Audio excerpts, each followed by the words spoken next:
Good evening. Welcome to another Atari 8-bit gameplay video by me, Robert.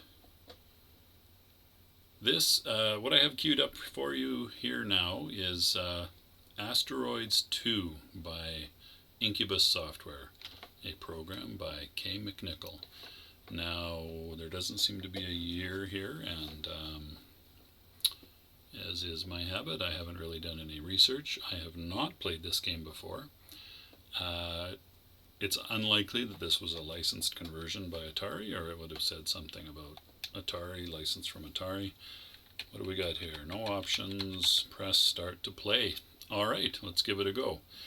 I'll maybe observe the staggeringly beautiful Atari color scrolling. That's not quite the right term. Color rotation, color whatever, the effect that everyone loved to throw into their Atari games, which is visually quite interesting.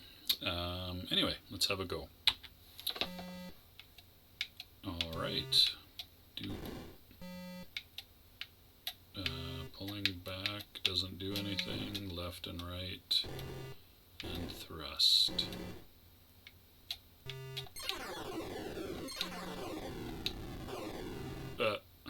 Hold on a second.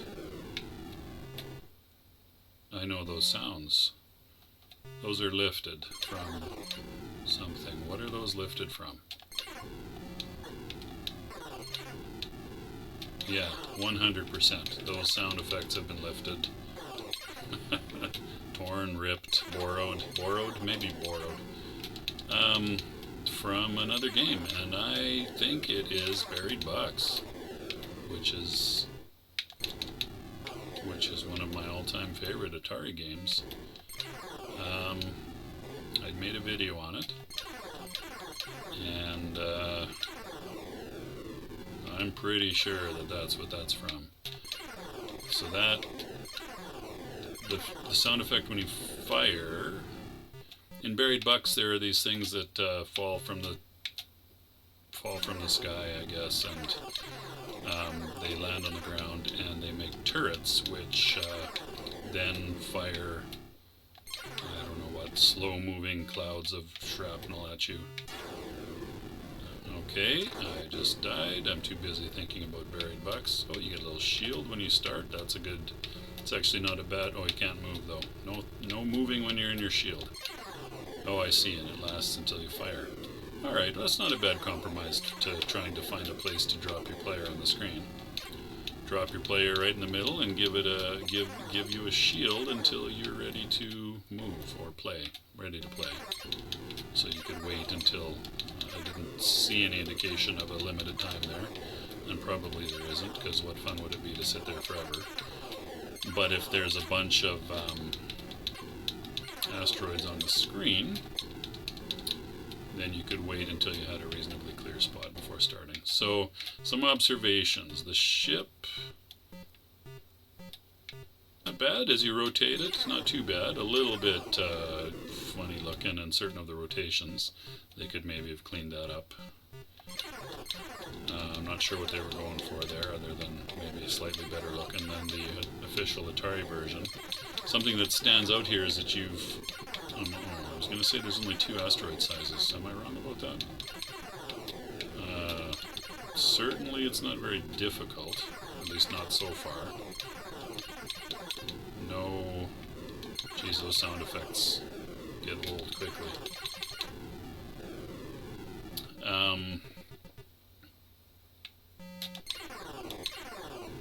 Oh no, 3 asteroid sizes. Okay, never mind.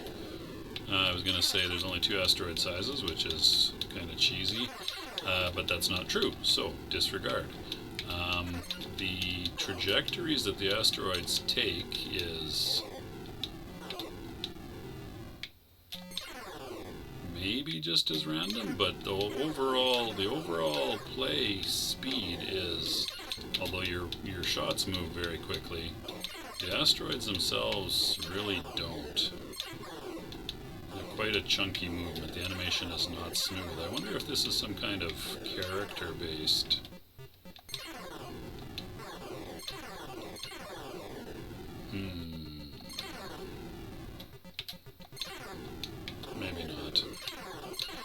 maybe not.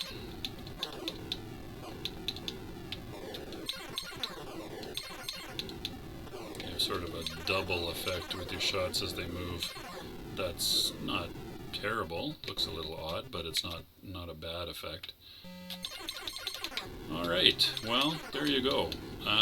This is definitely not more fun to play than the original Atari conversion of the arcade game. It looks better, maybe not. It looks a little more vector-like, I suppose. It visually resembles the arcade version more, but in terms of play, it's not really there. It's not bad. Oh, something that's missing though. Thinking about play elements. There's no hyperspace or shield, which I think in the arcade it was just hyperspace. I might be wrong about that too. Anyway, there's no UFOs. So that is a pretty major game element that is not present. You can only have so many shots on the go at once, which is not terrible, but I've run out a couple of times here. Yeah, I think it's three. Yeah, when there's 3 shots a-flying, you cannot shoot anymore. So, play strategically, I guess, if you're going to play this for a long time. If I had bought this, I'd probably play it, but I gotta say it's not terribly challenging. There didn't seem to be any difficulty settings or any options at all.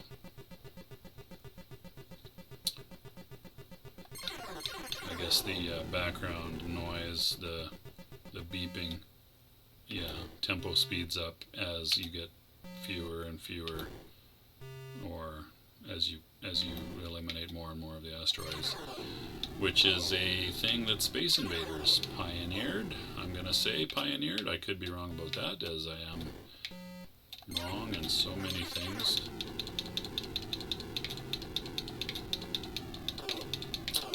Right, and now that we've got a bigger number of asteroids, there is very pronounced slowdown in the game. So, with the exception of the speed your shots move at, which, I don't know, I guess the drawing of the asteroids is a different set of routine, or it's an independent routine from updating the asteroids and their motion movement. So, maybe a little harsh, but not great. Not a great game. I think I am going to stop playing this game. There's really not much challenge to this. I'm on Belt 5, and have I even lost a player? I don't remember. I might have lost one early on when I was getting used to things. Can't even remember. I don't think I've gotten any extra players, which is probably just as well, or you could conceivably play for days. Frankly, it is not fun enough to play for days, so just for fun, fun in air quotes, just for fun, I'll clear that level, which I have now done. Wait and see how many asteroids pop in. Quite a few. More than last level, I doubt it. So that's probably about as hard as this game gets. And with that, I will say thank you very much for watching. Have a good night. See you next time. Oh, the explosion effect. Yeah, I did lose a life before because I remember seeing that. That's not a bad effect. Right, and you pop back into existence with a shield. Anyway, I've already said goodbye, farewell, auf Wiedersehen, good night. So, good night. Thank you.